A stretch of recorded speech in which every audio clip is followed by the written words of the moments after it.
తెలియజేస్తున్నాను. దేవుని ప్రియులారా, చిన్న ప్రార్థనతో ముందుకెళ్తాను. కనికరం కలిగిన యెహోవా, మీ నామానికి మహిమ చెల్లిస్తున్నాం. ఈ సాయంకాల సమయంలో ప్రభువా,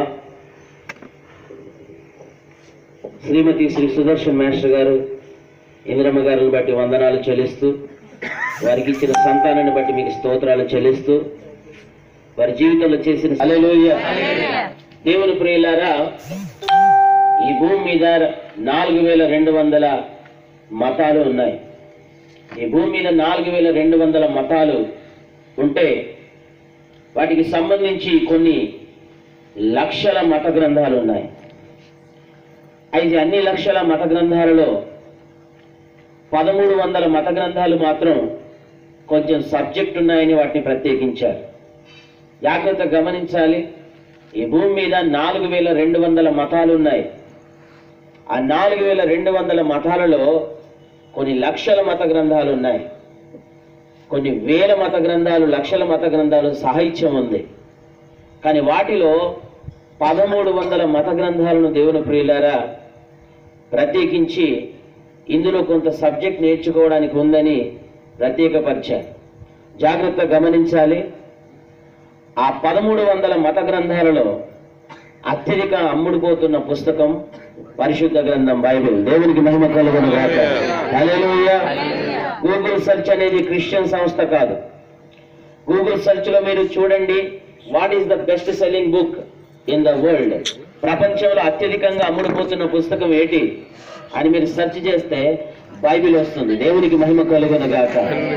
నిమిషానికి దేవుని ప్రియులారా ఎన్నో వేల, ఒక సెకండ్కి 3 నుంచి 5 బైబిళ్ళు అమ్ముడుపోతున్నాయి. ఒక సెకండ్కి అంటే క్షణం, ఒక రెప్పపాటు కాలంలో 5 బైబిళ్ళు అమ్ముడుపోతున్నాయి.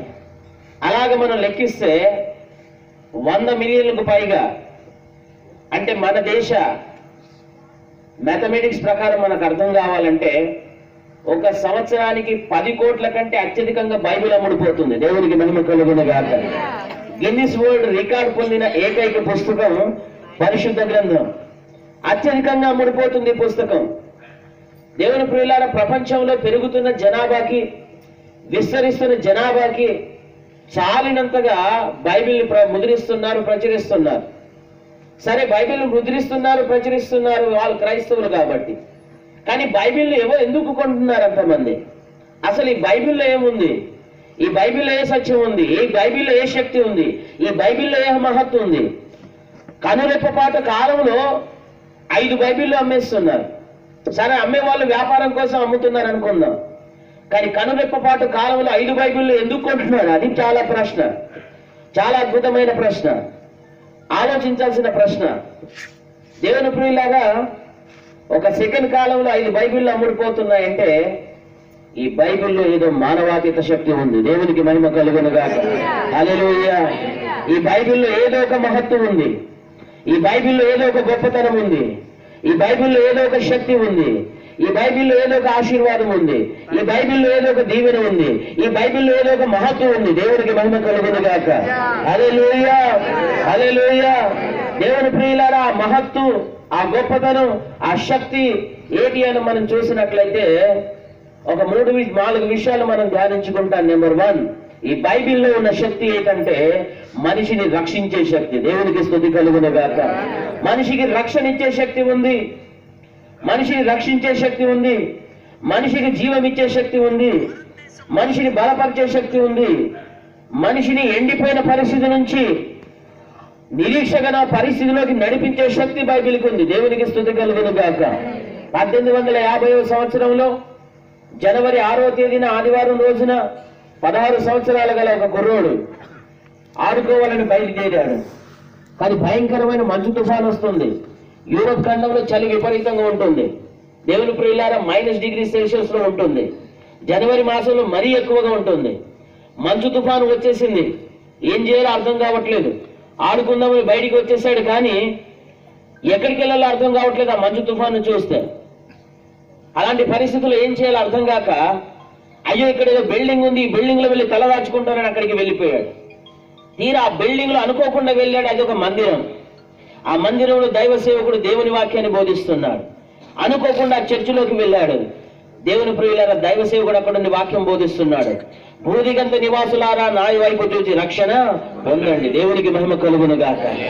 నేను చనిపోతానేమో అని ఈ కుర్రోడు భయపడుతున్నాడు. ఈ మంచుకు నేను చనిపోతానేమో అనుకుంటున్నాడు. అలాంటి పరిస్థితిలో ఒక బలమైన వాక్యం ఆ కుర్రోడిని తాకింది. నువ్వు చనిపోవు, నువ్వు బ్రతుకుతావు, నా వైపు చూడు అనే మాట అతన్ని తాకింది. ఆ మాట అతన్ని రక్షించింది. దేవునికి మహిమ కలుగును గాక. ఆ తర్వాత అతను ఒక గొప్ప సేవకుడు అయ్యాడు. అతనే చార్లెస్ స్పర్జన్ గారు. దేవునికి మహిమ కలుగును గాక. What is Bible? బైబిల్లో ఒక మాట అతని జీవితాన్ని ఏం చేసింది? రక్షించింది.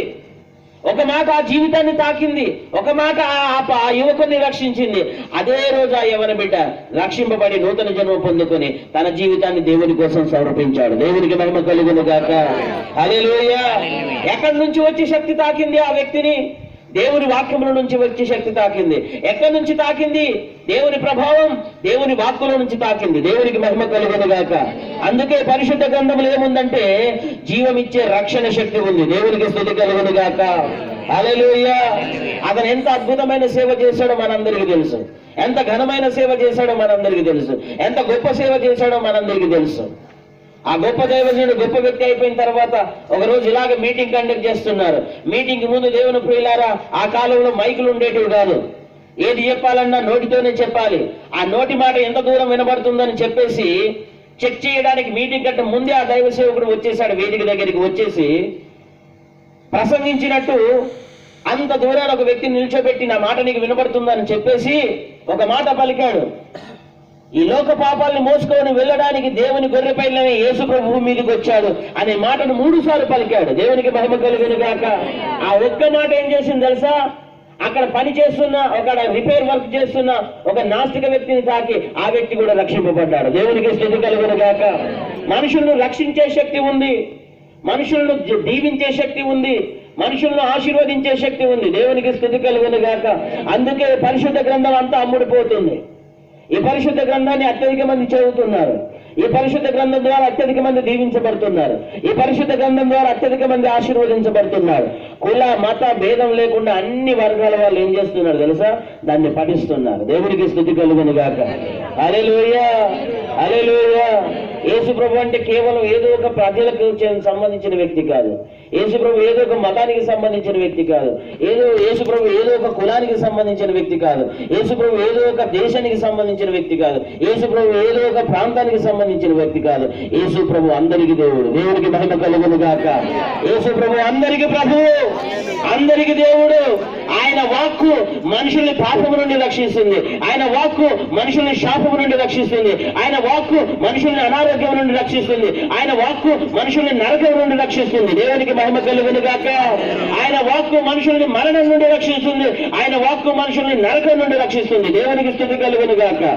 హల్లెలూయా. హల్లెలూయా. హల్లెలూయా. దేవుని ప్రియులారా, ఒక స్త్రీ కొట్టుకు వెళ్ళింది. ఒక రోజు కొట్టుకు వెళ్ళేసరికి అక్కడ వెన్న కొనడానికి వెళ్ళింది. బటర్, ఫ్రోజన్ బటర్ ఫారిన్ దేశాల్లో అమ్ముతుంటారు. షాప్కి వెళ్ళి ఫ్రోజన్ బటర్ కొనుక్కొని వచ్చేస్తుంది. ఆ ఫ్రోజన్ బటర్ మీద, ఆ వెన్న మీద ఏం చేశారంటే ఆ ఇవ్వడానికి ఏం లేక ఒక పేపర్ని చుట్టేసి ఇచ్చేసారు. తీరా ఆ బటర్ను పట్టుకొని తల్లి ఇంటికి వచ్చేసింది. ఆ బటర్ని విప్పి చూసిన తర్వాత ఆ పేపర్ను పడేద్దాం అనుకుంది. కానీ ఆ పేపర్ మీద మాటలు కనబడ్డాయి. ఆ మాటలు చదవడం ప్రారంభించింది. దేవుని ప్రియులారా, అప్పుడే రక్షణ పొందింది. ఆ మాటలు చార్లెస్ స్పర్జన్ గారి ద్వారా రాయబడ్డాయి. దేవునికి స్తుతి కలుగును గాక. హల్లెలూయా. వేస్ట్ పేపర్, బటన్ చుట్టబడిన పేపర్, బిన్ లో పడేయాలని అనుకున్న పేపర్, ఆ పేపర్ మీద ఒక దేవుని వాక్యం ఉంది. ఆ వాక్యం ఆ స్త్రీని తాకింది. ఆ వాక్యం ఆమెకి రక్షణ దయచేసింది. దేవునికి మహిమ కలుగును గాక. అది వాక్యంలో ఉన్న శక్తి, అది పరిశుద్ధ గ్రంథంలో ఉన్న శక్తి, అది దేవుని వాక్కులో ఉన్న శక్తి, అది దేవుని వాక్కులో ఉన్న మహత్తు. దేవునికి మహిమ కలుగును గాక. అందుకే దేవుని ప్రియులారా, ప్రపంచమంతా ఈ పరిశుద్ధ గ్రంథం ఏం చేస్తుంది? అత్యధికంగా చదవబడుతున్న పుస్తకం, అత్యధికంగా ధ్యానించబడుతున్న పుస్తకం, అత్యధికంగా అమ్ముడుపోతున్న పుస్తకం, అత్యధికంగా ఆశీర్వాదకరమైన పుస్తకం. దేవునికి మహిమ కలుగును గాక. హల్లెలూయా. హల్లెలూయా. చాలా మంది మాకెందుకులే అనుకుంటారు. కానీ ఇది ఎవరికి వింటుందో వారిని ఆ వాక్యం ఏం చేస్తుంది? రక్షిస్తుంది. మెథడిస్ట్ వ్యవస్థాపకులు జాన్ వెస్లీ గారు ఒకసారి మీటింగ్ జరిపిస్తున్నారు. అయితే ఒక వ్యక్తి క్రైస్తవ మతం అంటే ఇష్టం లేదు. అసలు ఆ మఠం అన్న ఇష్టం లేదు, లేదా ఆ మాటలన్నా ఇష్టం లేదు. కానీ క్రైస్తవత్వంలో ఒకటి మాత్రం అతనికి ఇష్టం, మంచి పాటలు పాడతారు. అతను ఏం చేశాడు, ఆ పాటలు వినడానికి వెళ్ళారు. కానీ అక్కడ పాటలు ఫస్ట్ పాడలేదు, ఫస్ట్ వాక్యం చెప్తున్నారు. అతను అనుకుంటున్నారు, నేను పాటలు వినడానికి వచ్చాను, ఈ వాక్యం నాకెందుకు? చెవులు మూసుకున్నాడు. కానీ అర్థం, ఆ చెవులు మూసుకున్న పరిస్థితుల్లో ఎక్కడి నుంచో దేవుడు ఒక ఈగను పంపేశాడు. ఆ ఈగ మొహం చుట్టే తిరుగుతుంది. ఎంత పంపినా వెళ్ళట్లేదు. ఇలాగిలగ అనుకుంటున్నాడు, చేతులు కదపట్లేదు. ఎందుకు తెలుసా? చేతులు కదిపితే ఆ వాక్యం ఎక్కడ వినపడుతుందో అని. అంటే ఆ వాక్యం వింటే నా కర్ణమేరి పాడైపోద్ది అన్న లెవెల్లో అన్నమాట. ఆ వాక్కు నేను వినకూడదు, ఆ వాక్కు నాకెందుకు? అది నా మతం కాదు కదా, అది నా దేవుడు కాదు కదా, నాకెందుకు ఆ వాక్కు అనుకుంటే ఈగను అలా తలతో అంటున్నాడు. కానీ ఈగ ఎక్కడికి వెళ్ళట్లేదు. ఏం చేయాలి అర్థం కాదు. ఒకసారి చేతిని ఇలాగా చెవు మూసుకున్న చేతిని బయటికి తీసేశాడు. వెంటనే జాన్ వెస్లీ గారి ప్రసంగం నుంచి ఒక మాట వినబడింది, వినుటకు చెవులు గలవాడు వినుగాక, దేవునికి స్తుతి కలుగునుగాక. అమ్మో, నా గురించే మాట్లాడుతున్నారు. వినుక చెవులు గలవాడు వినుగాక అన్నారని చెప్పేసి ఏదో నా గురించే ఉంది. నేనెక్కడో దూరంలో ఉన్నాను, ఇక్కడికి అసలు నేను ఆయన కనబడట్లేదు. ఎక్కడో చెట్టు మీద దూరంలో ఉన్నాను, అసలే ఆయన కనబడట్లేదు. నా గురించి ఆయనకి ఎలా తెలిసింది? ఏదో వినాలి, నేను ఇప్పటి వరకు చెవు మూసుకొని ఉన్నానని చెప్పేసి వేయడం ప్రారంభించాడు. మోకరించేసి కన్నీరు కార్చేసి అక్కడే దేవుని రక్షణ పొందాడు. దేవునికి మహిమ కలుగునుగాక. హల్లెలూయా, హల్లెలూయా. దేవుని ప్రియులారా, దేవుని శక్తి అలాంటిది, దేవుని వాక్కులో ఉన్న శక్తి అలాంటిది, దేవుని కృపలో ఉన్న శక్తి అలాంటిది, దేవుని అభిషేకంలో ఉన్న శక్తి అలాంటిది. దేవునికి మహిమ కలుగునుగాక. ఏం చేస్తుంది వాక్కు? మన జీవితాలను ఏం చేస్తుంది? రక్షిస్తున్నది. ఏం చేస్తుంది వాక్కు?